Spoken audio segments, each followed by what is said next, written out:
अस्सलाम वालेकुम जी, this is Daniyal Abuzar, you all welcome to my YouTube channel. जनाब, आखिरकार हमारे पड़ोसियों को ये समझ आ गई है कि क्रिकेट सिर्फ पैसे से नहीं खेली जाती, आपको अपने प्लेयर्स को ट्रेन भी करना पड़ता है, आपको अपने प्लेयर्स को बैक टू द बेसिक्स भी लेकर जाना पड़ता है। आप जानते हैं कि इंडिया को लास्ट मंथ न्यूजीलैंड से क्लीन स्वीप हुआ था अपने ही घर में, 3-0 से उनको 12 साल बाद शिकस्त हुई थी। और ये कोई इतनी बड़ी बात नहीं, जैसा कि रोहित शर्मा ने उस पोस्ट मैच प्रेस कॉन्फ्रेंस में ये कहा था कि यार it's okay to loss in 12 years, मतलब आप 12 साल बाद अगर हार रहे हैं तो कोई मसला नहीं है, लेकिन 12 साल बाद आप क्यों हार रहे हैं और किस तरह से हार रहे हैं, और अपने होम कंट्री में ही हार रहे हैं, अपने होम ग्राउंड्स में हार रहे हैं, 3-0 से क्लीन स्वीप हो रहा है आपको। ये जरूरी बात है कि उसकी वजह क्या है।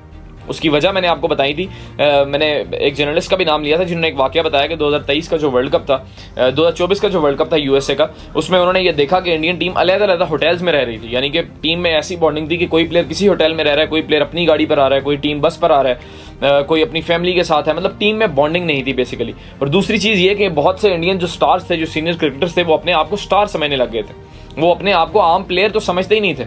उनके अपने प्राइवेट जेट्स हैं, वो खुद फ्लाई करते हैं और वो जूनियर को जूनियर नहीं समझते। तो बेसिकली कहने का मकसद यह है कि हारना क्रिकेट में कोई इतनी बड़ी बात नहीं है, और अगर आप 12 साल बाद हारे हैं तो तब भी ऐसा कोई मसला नहीं है। लेकिन ऐसा होता क्यों है, इसकी रीजंस क्या हैं, ये फाइंड आउट करना बड़ा जरूरी है। और इसीलिए अब से 2 वीक्स पहले बीसीसीआई की एक मीटिंग हुई थी, जब इंडिया भी ऑस्ट्रेलिया से हार कर आया है। तो बीसीसीआई ने एक मीटिंग की थी जिसमें कप्तान रोहित शर्मा थे, जिसमें हेड कोच गौतम गंभीर थे, और मेन जो मसले हैं वो गौतम गंभीर के आने के बाद शुरू हुए। उससे पहले इंडियन टीम जिस तरह थी उस तरह बड़ा बेहतरीन खेल रही थी। अभी T20 वर्ल्ड कप भी रिसेंटली जीता इंडिया ने। तो उस गौतम गंभीर साहब के आने के बाद ये जो 7 माह 8 माह गुजरे हैं इंडियन क्रिकेट में, ये बड़े भारी गुजरे हैं उनके लिए। तो उस मीटिंग में अजीत अगरकर भी थे, गौतम गंभीर थे, इंडिया के कप्तान रोहित शर्मा थे। और उस मीटिंग में डिसाइड हुआ कि अब से प्लेयर्स अपनी फैमिली साथ नहीं लेकर जाएंगे। मतलब बड़े सख्त फैसले उसमें हुए, ऐसे फैसले हुए जैसे कोई स्कूल के बच्चों के लिए फैसले लिए जाते हैं कि अब आप ये यूं खेलें। और उसका नतीजा क्या है इन फैसलों का, वो भी मैं आपको बताऊंगा, उसी बारे में हम बात करने जा रहे हैं। तो उस मीटिंग में यह फैसला किया गया कि अब से कोई भी इंडियन प्लेयर अपनी गाड़ी पर नहीं आएगा। तमाम प्लेयर्स एक टीम बस पर ट्रैवल करेंगे, तमाम प्लेयर्स एक होटल में रहेंगे, तमाम प्लेयर्स की जो फैमिलीज हैं वो अब साथ नहीं जाएंगी। हाँ, अगर कोई बहुत बड़ा टूर है, 45 दिन का टूर है, 40 दिन का टूर है, मतलब एक लिमिट रखी गई कि अगर 45 दिन या उससे बड़ा टूर है तो सिर्फ 2 हफ्ते के लिए फैमिली साथ रह सकती हैं। या आप पहले 2 हफ्तों में बुला लें या आप बाद में बुला लें, इससे ज़्यादा आपकी फैमिली आपके साथ नहीं रह सकती। ठीक है, ये एक फैसला बड़ा सख्त जो मुझे लगा, चूंकि यार अगर आप मैरिड हैं, अगर आपकी फैमिली है, और स्पोर्ट्स सिर्फ ग्राउंड तक होती है, क्रिकेट सिर्फ ग्राउंड तक होती है, बाउंड्री के अंदर क्रिकेट है, उससे बाहर आपको अपनी फैमिली चाहिए, आपको अपने घर वाले चाहिए जिनके साथ आप बैठकर अपना दुख सुख बांट सकें, आपसे परफॉर्म ना हो रहा हो तो आप उनके साथ शेयर कर सकें, आपकी वो टेंशन रिलीज कर सकें। अगर आप खुश हैं, आप परफॉर्म कर रहे हैं, तो आप तब भी खुशियां अपनी फैमिली के साथ बांट सकें। तो ये एक इस स्टेप की मुझे समझ नहीं आई, लेकिन चलें, बीसीसीआई ने यह फैसला किया। और जो लास्ट फैसला था वो ये था कि अब से तमाम इंडियन प्लेयर्स जो सेंट्रली कॉन्ट्रैक्टेड हैं या नहीं है वो डोमेस्टिक क्रिकेट खेलेंगे। चाहे वो विराट कोहली है, चाहे वो रोहित शर्मा है, चाहे वो केएल राहुल है, कोई भी इंडियन प्लेयर है वो अब से डोमेस्टिक क्रिकेट में पार्टिसिपेट करेगा। वही बात जो मैं स्पेसिफिकली पाकिस्तान के फास्ट बॉलर्स के लिए करता हूँ कि यार इनको डोमेस्टिक क्रिकेट खेलनी चाहिए। शाहीन शाह अफरीदी हैं, हारिस रऊफ हैं, हारिस रऊफ अब खेल भी रहे हैं डोमेस्टिक क्रिकेट। नसीम शाह ने कादिर आलम ट्रॉफी में पार्टिसिपेट किया लाहौर की तरफ से।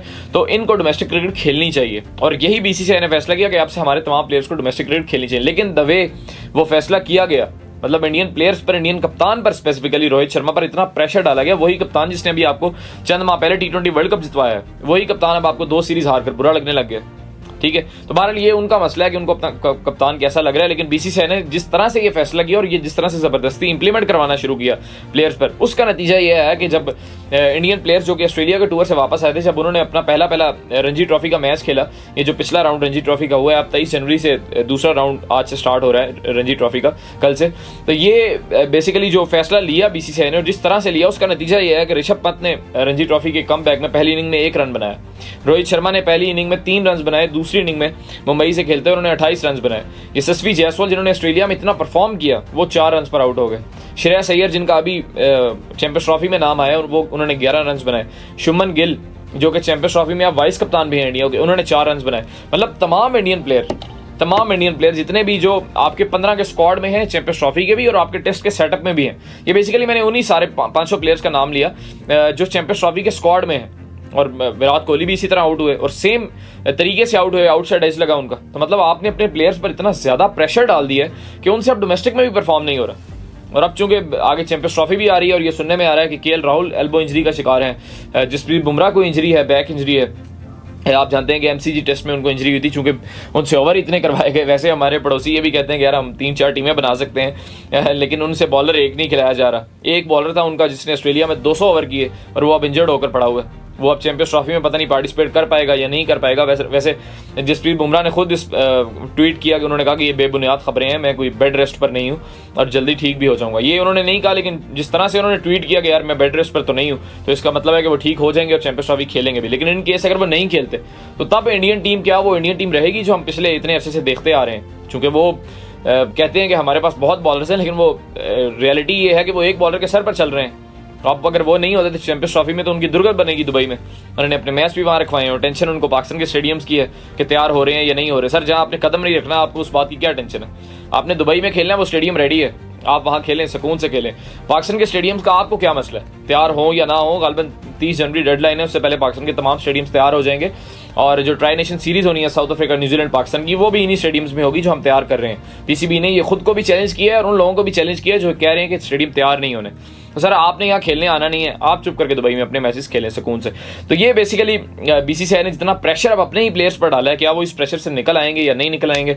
आप इसको कमेंट सेक्शन में जरूर लिखिएगा। बहुत शुक्रिया।